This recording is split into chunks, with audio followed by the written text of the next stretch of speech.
Welcome to Historian Diary. Today, I'm going to tell you about 6 weeks in 1937 when Japanese soldiers murdered 300,000 Chinese civilians and raped up to 80,000 women in what was then China's capital city. The violence was so systematic, so brutal, that a Nazi businessman became one of the few heroes of the story. His name was John Rabe, and he used his swastika armband to stop Japanese soldiers from killing Chinese civilians. He saved 250,000 lives. And when he tried to tell Hitler about it, the Gestapo arrested him. This isn't Chinese propaganda. This isn't exaggeration. 2 Japanese officers literally had a competition covered in Japanese newspapers to see who could kill 100 people first with a sword. When they both exceeded 100, they raised the target to 150. The Osaka Mainichi Shimbun reported it like a sports match. And today, in 2024, Japan still refuses to fully acknowledge what happened. This is the rape of Nanking. And the fact that you probably haven't heard the full story tells you everything about how nations bury their crimes. Subscribe to Historian Diary, because what I'm about to tell you comes from eyewitness diaries, photographic evidence, film footage, survivor testimony, and even Japanese military records. This happened. The evidence is overwhelming, and Japan's denial is one of the most successful historical cover-ups of the 20th century. Let's start with context. In July 1937, Japan invaded China. This wasn't the beginning. Japan had been expanding into Chinese territory for years, but this was when full-scale war erupted. By November, Japanese forces had captured Shanghai after brutal fighting. The next target was obvious: Nanjing, the capital of the nationalist Chinese government, located about 300 kilometers west of Shanghai. The city had been preparing for months. As Japanese forces approached, most foreigners fled. Journalists evacuated. Diplomats left. By early December 1937, only 22 Westerners remained in Nanjing. Among them were missionaries, doctors, businessmen, and one particular Nazi named John Rabe. Rabe was 55 years old, a manager for Siemens in China, and a loyal member of the Nazi Party. He wore his swastika armband with pride. He had lived in China for decades and had deep relationships with Chinese colleagues and friends. When it became clear the Japanese were coming and that something terrible was about to happen, Rabe did something extraordinary. He decided to stay. On November 22, 1937, Rabe and the remaining foreigners formed the International Committee for the Nanking Safety Zone. Their plan was simple but ambitious: create a neutral zone in the city where Chinese civilians could take refuge. They mapped out a 2-square-mile area in the western part of Nanjing and declared it a safety zone. They negotiated with both the Chinese government and the Japanese military. The Chinese agreed to withdraw their troops from the zone. The Japanese agreed not to attack areas without Chinese military forces. It was supposed to be temporary, just a safe haven during the transition of power. But what happened next turned the safety zone into the only barrier between hundreds of thousands of civilians and complete annihilation. On December 13, 1937, Japanese forces entered Nanjing. What followed was 6 weeks of systematic murder, rape, and destruction on a scale that shocked even hardened observers. The killing began immediately. Japanese soldiers went house to house, dragging out Chinese men of military age. The pretext was finding Chinese soldiers who had hidden among civilians by discarding their uniforms. This was partly true. Many Chinese soldiers had thrown away their uniforms and tried to blend in with the civilian population rather than formally surrender.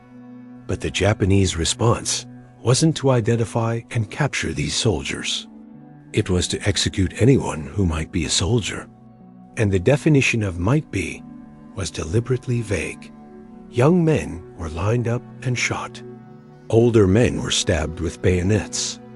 Groups of hundreds were marched to the Yangtze River, tied together and machine-gunned. The bodies were pushed into the river or left in massive piles. The scale was industrial, but the killing wasn't just about eliminating soldiers. It was about terror. Japanese troops didn't just execute combatants, they murdered civilians randomly, often in grotesque ways specifically designed to maximize suffering and fear. Comment below.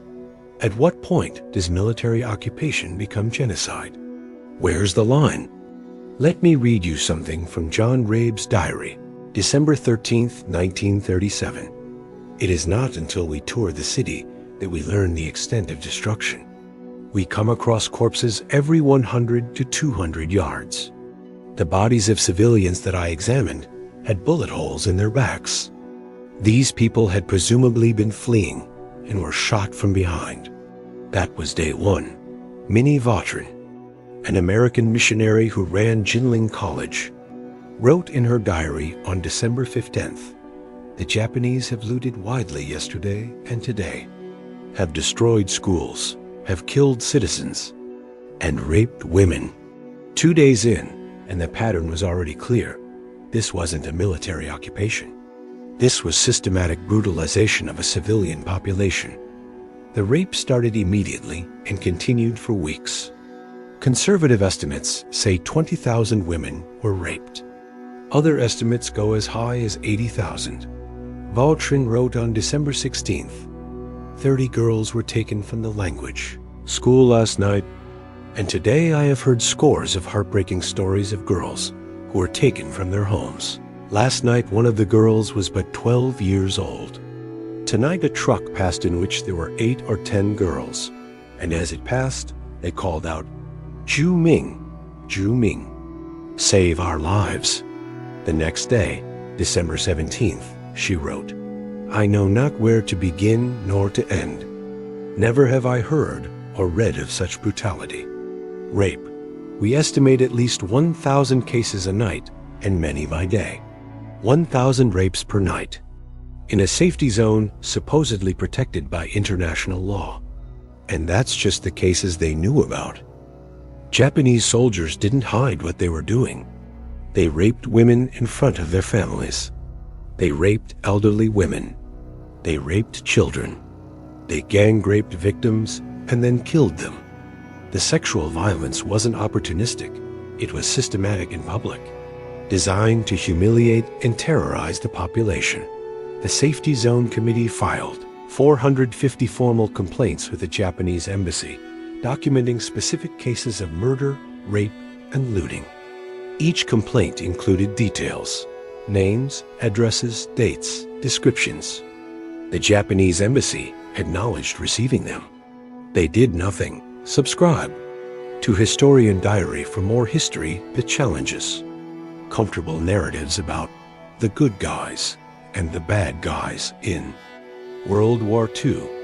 Every nation has blood on its hands. Now, let's talk about the most grotesque aspect of this story: the killing contests. On December 7, 1937, as Japanese forces approached Nanjing, the Osaka Mainichi Shimbun newspaper published an article about 2 Japanese army officers, Second Lieutenants Toshiaki Mukai and Tsuyoshi Noda. The headline: they were competing to see who could be the first to kill 100 people with a sword. This wasn't secret. This wasn't rumor. This was front-page news in Japan, celebrated as a demonstration of martial prowess and fighting spirit. The newspaper reported their progress, like a sports match. By the time they reached Nanjing, Mukai had killed 89 and Noda had killed 78. Since neither had reached 100 yet, they decided to extend the contest to 150. The article included photographs of the 2 officers holding their swords. When news of this reached the West after the war, Japan claimed it was fabricated, that the contest never happened. But the officers themselves had given interviews to the newspaper. They had posed for photographs. They had bragged about it. Both officers were executed for war crimes in 1948. At their trial, They claimed the contest was fictional, that the newspaper had invented it. The Chinese court didn't believe them. Neither should we. John Rabe became the central figure trying to stop the massacre. He used his status as a Nazi party member and the existence of the German-Japanese Anti-Comintern Pact as leverage. When Japanese soldiers entered the safety zone looking for women to rape, Rabe would physically intervene, brandishing his swastika armband and demanding they leave. It worked sometimes. Japanese soldiers would back down when confronted by a German official. Not always. Not enough. But enough that Rabe is credited with personally saving hundreds or thousands of lives beyond the broader safety zone population. Rabe's diary documents his daily interventions.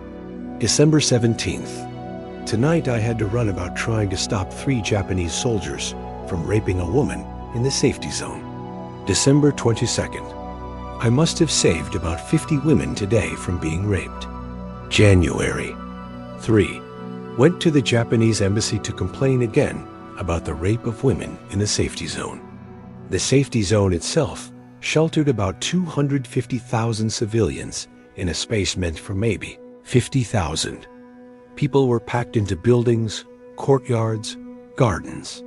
Rabe's own house and yard sheltered about 650 refugees. Conditions were horrific: no sanitation, limited food, disease spreading. But it was safer than being outside the zone. Even inside the zone, Japanese soldiers entered at will. They would grab women and drag them away. They would identify men as suspected soldiers and execute them on the spot. The safety zone couldn't stop the violence. It could only reduce it. The killing and rape continued through December and into January. By late January, the worst of the violence had subsided, though atrocities continued at a lower level for months. In February 1938, Rabe left Nanjing and eventually returned to Germany. He took with him a 1,200-page diary, photographs, and filmed footage documenting Japanese war crimes. What happened next is darkly ironic. Rabe believed he could use his Nazi party credentials to persuade Hitler to pressure Japan to stop. He gave lectures in Berlin, showing his photographs and film. He wrote to Hitler describing what he had witnessed. The Gestapo arrested him. They interrogated him for days. They accused him of damaging German-Japanese relations. They confiscated his film footage. They allowed him to keep his diary and photographs, but forbade him from ever lecturing or writing about Nanjing again. Rabe spent the rest of the war working quietly for Siemens. After the war, because of his Nazi party membership, he was denounced by Allied forces. He couldn't find work. His family struggled financially. In 1948, the citizens of Nanjing, learning of his poverty, sent him money and food packages. He died in 1950, largely unknown in Germany, honored in China. Thank you for watching this far. Comment below. Can a Nazi be a hero? Or does party membership disqualify someone from moral recognition, regardless of their actions? His diary wasn't published until 1,997 years after his death. When it finally appeared, it provided one of the most detailed eyewitness accounts of the massacre from a Western perspective. Combined with Minnie Vautrin's diaries, Chinese survivor testimony, Japanese military records, and photographic evidence, the documentation of the Nanjing massacre is overwhelming. So how many people died? This is where things get complicated and political.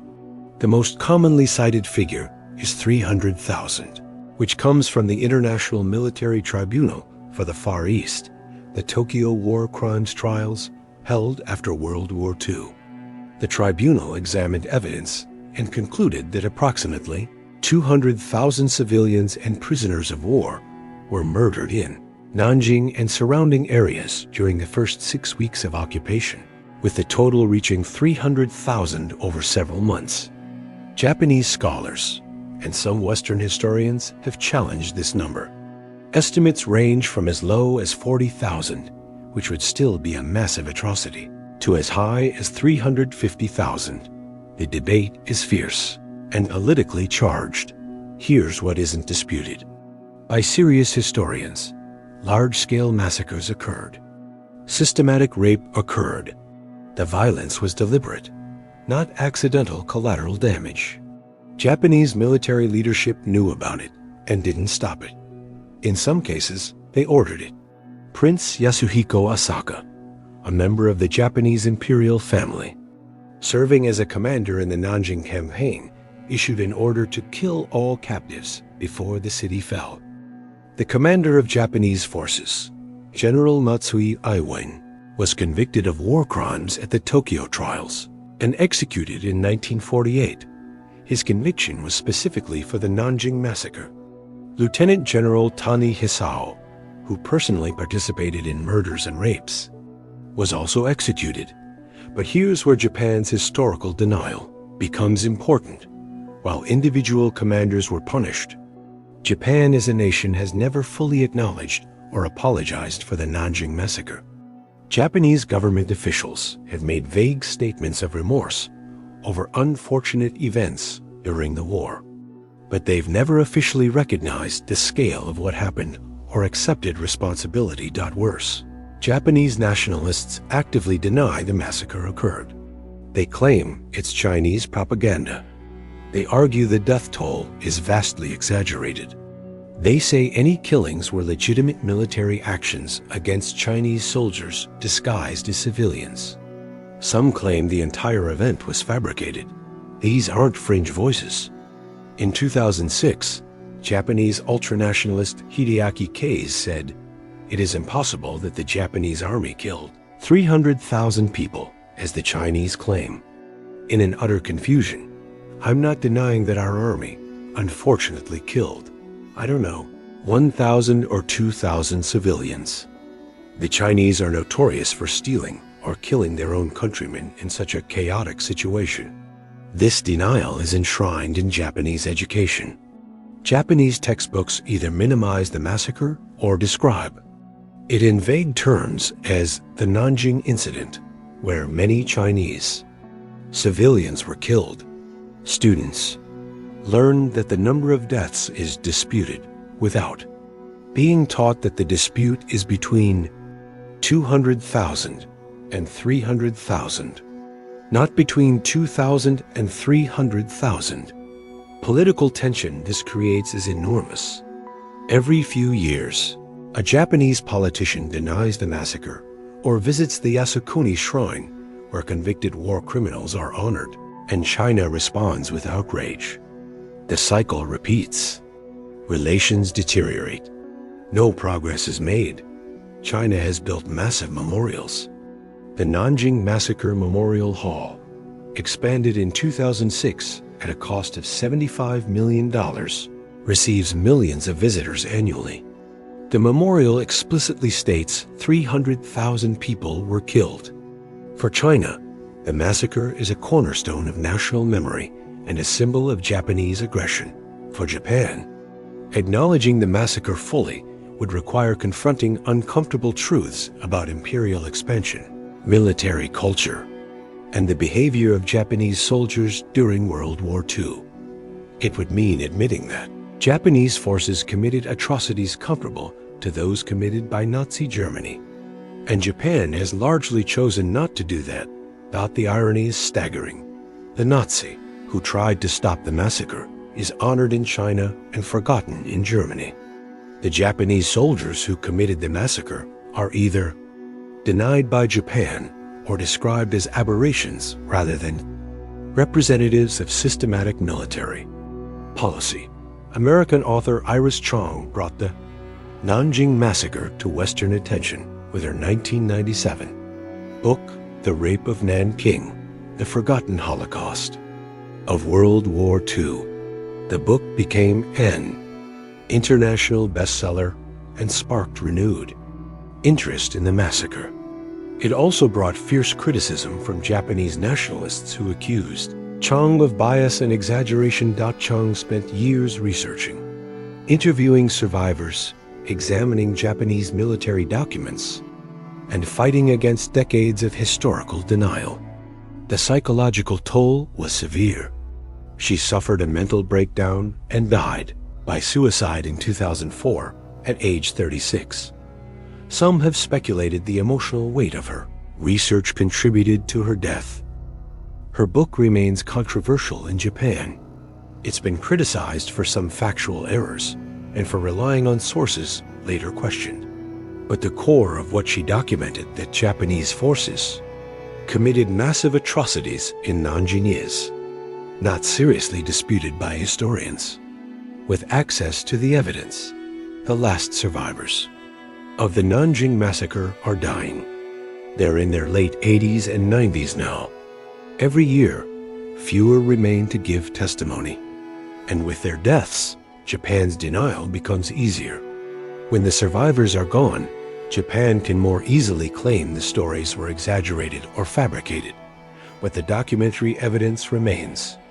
Rabe's 1,200-page diary, Vautrin's daily entries, American missionary John McGee's 16mm film footage showing corpses in the streets and injured civilians, photographs taken by Japanese soldiers themselves and brought home as souvenirs, Chinese survivor testimony recorded in the decades after the war, Japanese military records documenting troop movements and orders.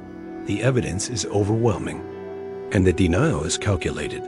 This isn't about demonizing modern Japan.